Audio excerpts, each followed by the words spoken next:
হুজুর, এক প্রেমিকা তার প্রেমিকের জন্য নুডলস রান্না করে এনেছিল। সেই নুডলস খাওয়ার পরে প্রেমিক মরে গেছে। এর মৃত্যু কি শহীদ মৃত্যু হিসেবে গণ্য হবে? কত বড় শয়তান! হ্যাঁ,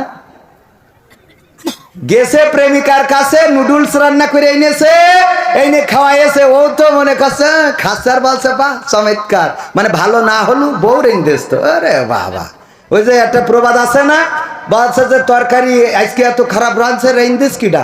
তো বলছে আমি। মা বলছে আমি না, তোর বউ রেঞ্জেস। বলছে তুমি তো কুইটেস কিডা? বলছে আমি কুটিলাম। কুইটেই তো তেষ্টা মারি থইছাম।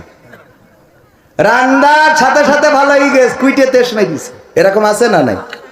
এই জন্যে মনে করেন না যে ডার্লিং দেখিছে ওই গোলাপ ফুলের মধ্যেও বলো কোনো পয়জন দিয়ে থুতি পারে, যে পয়জন চোখে গেলি জীবনের মতো অন্ধ হয়ে ডার্লিং, ওইটা দেখা তো দূরের কথা, আর একটাও দেখতে পাবে না। এই জন্যই মাথায় খেয়াল রাখবেন, ফুল দিলে